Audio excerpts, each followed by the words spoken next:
कल जो cyclonic circulation north Andaman सी में था वो अभी सेम एरिया में ही परसिस्ट कर रहे हैं आज भी। जैसा हम लोग एक्सपेक्ट किया था उसी तरह से आज सेम एरिया में ही है। और इसका प्रभाव में नेक्स्ट 24 आवर्स में लो प्रेशर व लघुचाप हमारा south east adjoining east central bay of Bengal में होने का चांसेस है। फिर 22 तक ये हमारा सेंट्रल बे एरिया में ये अवपात व डिप्रेशन में कॉन्सेंट्रेट व रुक रहने का चांसेस है। और सब्सिक्वेंट 48 आवर्स में फिर इसका cyclonic storm west central bay of Bengal में होने का चांसेस है। ये है हमारा अभी जो सिस्टम्स का एंटीसिपेटेड जो है इसका रिगार्डिंग अपडेट। और इसका प्रभाव में जो है अभी हमारा 23 तक मीन्स 23 मॉर्निंग तक वेदर हमारा उड़ीसा में कुछ भी नहीं है। और इसका जब कल लो प्रेशर हो जाएगा उसका बाद जब फिर हमारा ट्रैक अगर फाइनलाइजेशन होगा फिर उसमें से पता चलेगा कौन सा स्टेट में व कौन सा राज्यों में व कौन सा कंट्रीज में इसका प्रभाव रहेगा वो हम लोग रेगुलरली अपडेट देंगे। अभी जो मेन हमारा ये है इसमें फिशरमैन के लिए है, क्योंकि कोई भी जहाँ पे कोस्ट में जो इफेक्ट होगा वो फिशरमैन का जो है फिशरमैन का, क्योंकि वो सी एरिया में डीप सी एरिया में जाते हैं तो फिशरमैन के लिए वार्निंग है। फिशरमैन को 22 में हमारा west central bay adjoining north west bay of Bengal में डीप सी एरिया में तो गंभीर समुद्र में जो लोग जाते हैं उनके लिए मना किया है। और 23 से हमारा उड़ीसा कोस्ट में भी हम लोग जाने के लिए मना किया है, क्योंकि सी कंडीशंस रफ रहेगा, रफ टू वेरी रफ रहेगा और स्क्वाली वेदर भी रहने का चांसेस है। तो फिशरमैन को हम लोग 23 से बिल्कुल समुद्र जाने के लिए मना किया है।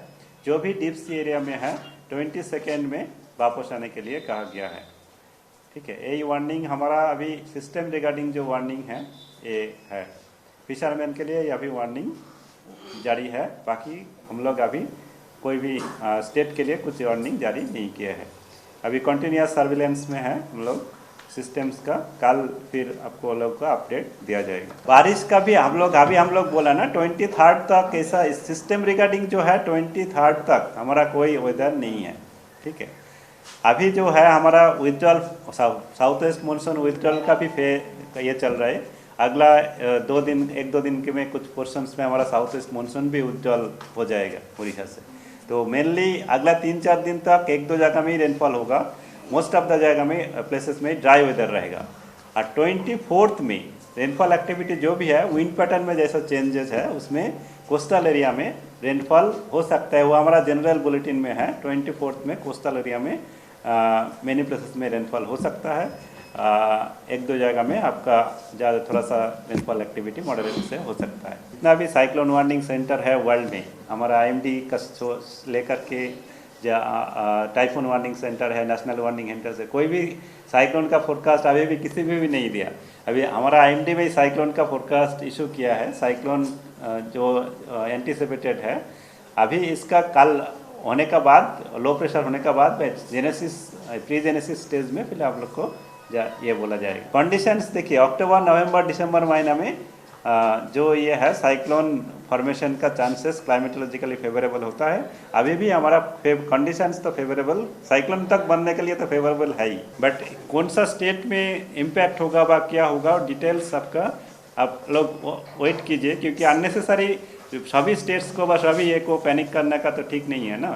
तो हम लोग का जब ज़्यादा ये कॉन्फिडेंस लेवल आएगा तब हम अभी टाइम है इतना ही अभी इंफॉर्मेटिव जो है इतना ही है। उसका बाद फिर मेन अभी जो इम्पैक्ट है फिशरमैन को समुद्र जाने के लिए 23 से मना है, 22 तक वापस आना है। न्यूमेरिकल मॉडल्स एक नहीं बहुत सारा मॉडल्स हम लोग भी फॉलो वो मेनली जो लोग एनालिसिस करते हैं उन लोग के लिए है। न्यूमेरिकल मॉडल्स में आपका different models different types even हमारा मॉडल में जो है आपका एक ही मॉडल में अभी सुबह एक टाइप देखेगा शाम को एक टाइप देखेगा। इस तरह से मॉडल्स का वेरिएशन होता है और मॉडल्स का वेरिएशन रहेगा भी है। बट उसका बाद मॉडल का बाद हम लोग का डिसीजन सपोर्ट सिस्टम है जो जिसमें से हम लोग फॉलो करते हैं, डिफरेंट मॉडल को फॉलो करते हैं। उसका बाद फिर हमारा physical analysis, climatological analysis, then finally human intervention expertise, फिर जो डिसीजन सपोर्ट सिस्टम में जो फाइनल ये आते हैं हम लोग उसी तरह से फोरकास्ट ये करते हैं। अब डिफरेंट मॉडल में आप देखेंगे तो डिफरेंट मॉडल टाइप ही वैसा है। IMD GFS भी एक मॉडल ही है, ठीक है, उसका भी आपका न्यूमेरिकल मॉडल भी है, ठीक है। वो IMD GFS आपका जो भी आप लोग विंडी में देखते हैं, हमारा ECMW है, European centre for metrological medium range forecast, then हमारा NCEP जो अमेरिकन बेस्ड होता है, फिर UKMET, different kind of model आप दिखेंगे तो आप तो एक शायद एक दो जो मॉडल ये में अवेलेबल होता है वही है, हमारा पास उससे भी ज़्यादा अवेलेबल होता है। IMD का लेना देना है, हमारा सेंटर में ही रन होता है, हम ये नहीं बोल रहे हैं जो हमारा लेना देना नहीं, बट IMD GFS का जो आउटपुट है वो फाइनल फोरकास्ट नहीं है, वो एक गाइडेंस है। मॉडल का जो है उसमें जो हेल्प नहीं करते ऐसा नहीं है, जो भी न्यूमेरिकल मॉडल है वो हम लोग को एनालिसिस के लिए हेल्प करते हैं, वो फाइनल नहीं होता है। 20 सेकेंड में जो डिप्रेशन हो रहा है आपका, हमने बोला सेंट्रल पार्ट्स में, 20 सेकेंड में डीप सी एरिया में जाने के लिए मना है ना, आपका कोस्टल एरिया में 23 से मना है, क्योंकि दूर में रहने से भी, जैसे आपका मान लीजिए बहुत दूर में साइक्लोन है, उसका भी इम्पैक्ट नहीं रहेगा, डिस्टेंस का भी फैक्टर होता है ना।